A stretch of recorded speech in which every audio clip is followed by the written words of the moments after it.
Assalamualaikum warahmatullahi wabarakatuh. Selamat pagi, siang, sore, ataupun malam kepada Pak Stevi juga teman-teman semua yang menyaksikan video ini. Sebelumnya perkenalkan, nama saya Rafli Ariansa dengan NIM 121190047 dan kedua teman saya yaitu Dea Atifa Zafira dengan NIM 121190050 dan juga Angel Caroline dengan NIM 121190058. Kami dari Prodi Teknik Industri. Di sini kami akan menjelaskan tentang cara menghitung gaji karyawan menggunakan aplikasi C++. Yang pertama yang harus kalian lakukan dalam membuat program ini ialah masuk ke dalam aplikasi. Selanjutnya, jika belum mempunyai file, kita harus membuat file terlebih dahulu. Selanjutnya, ketikkan beberapa header yang perlu di-include pada baris pertama. Yang pertama ada include IOStream.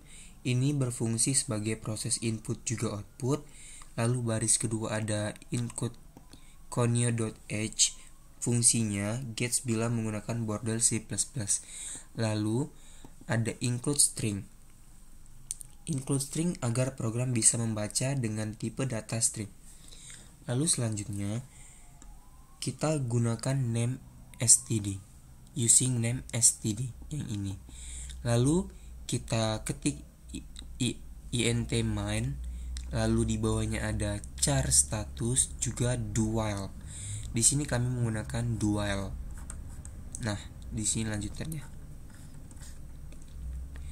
Setelah itu kita membuat beberapa variabel yang perlu dibuat. Yang pertama, kita akan membuat variabel nama dengan array dengan tipe string yang dimasukkan kapasitasnya adalah 10. Kita membuat string nama dengan array yang kapasitasnya adalah 10. Selanjutnya, kita buat int goal jam kerja juga jam lembur. Untuk jumlah, golongan, jam kerja juga jam lembur. Lalu ada gaji pokok ditulis gapok, gaji lembur ditulis g lembur, tunjangan pengabdian ditulis tun garis bawah pengabdian, lalu ada pajak pokok, pajak lembur, total pajak, dan gaji bersih. Lalu kita buat perintah code untuk menampilkan kalimat masukkan jumlah karyawan. Lalu simpan di variabel jum. Setelah itu nanti user akan memasukkan jumlah karyawan yang akan dihitung melalui program ini. Nantinya kita akan buat perulangan dan perulangan tersebut akan berjalan dengan kondisi menyesuaikan dengan jumlah karyawan. Kita buat perulangannya adalah for. Kita inisialisasikan nilai i sama dengan 1, i kurang dari sama dengan jum, dan i++. Lalu kita menampilkan kalimat karyawan ke berapa yang akan kita masukkan nantinya. Lalu kita meminta user untuk memasukkan nama. Di sini kita nanti bakal minta user untuk memasukkan nama orang yang mau dihitung gajinya. Lalu masukkan ke variabel array nama dengan indeks i. Lalu buat kalimat untuk memasukkan golongan yang ini. Masukkan golongan. Kita lakukan seperti nama tadi. Lalu masukkan jumlah jam kerja. Kita lakukan seperti nama tadi juga. Lalu setelah itu kita melakukan pemilihan berdasarkan golongan. Jadi di sini kita punya beberapa golongan. Ada golongan 1, 2, 3 dan juga 4.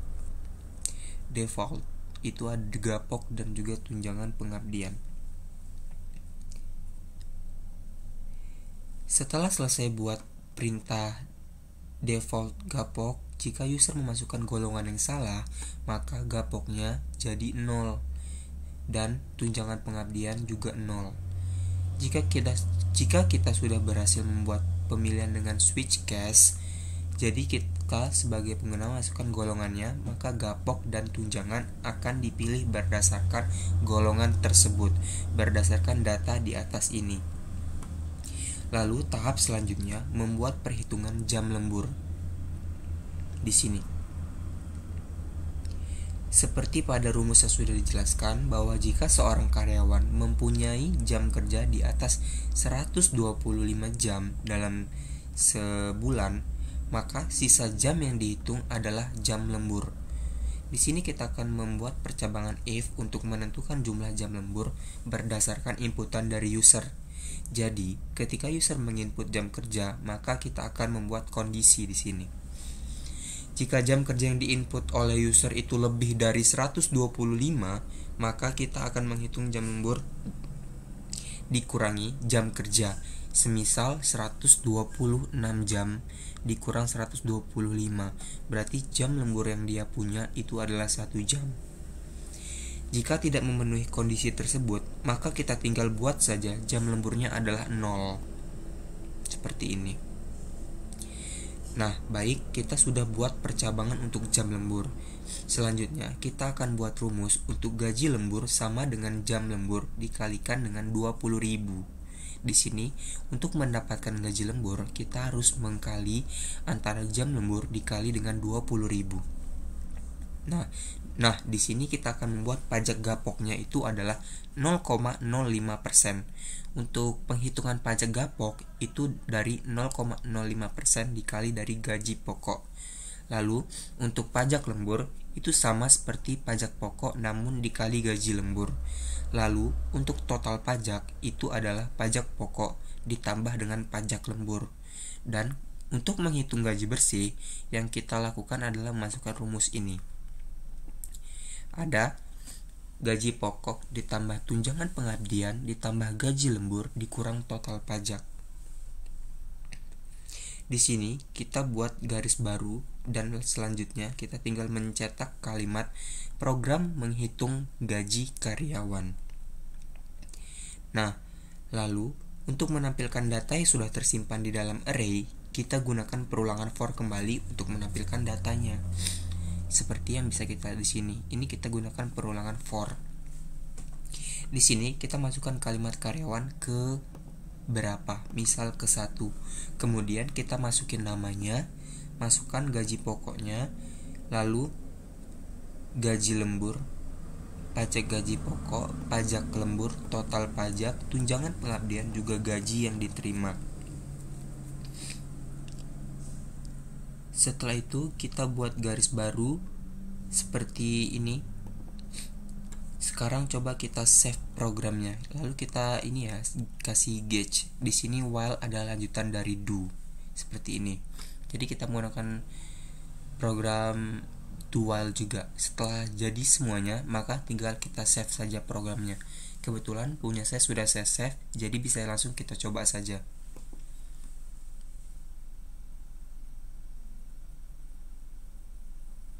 Nah, di sini semisal kita masukkan hanya 1 karyawan saja.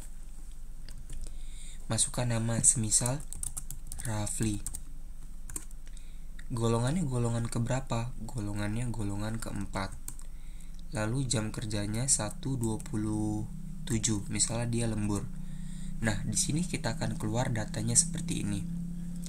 Selanjutnya, kalau semisalnya kita masukkan karyawan adalah 3. Yang pertama ada Rafli, golongannya 4, jam kerjanya adalah 127.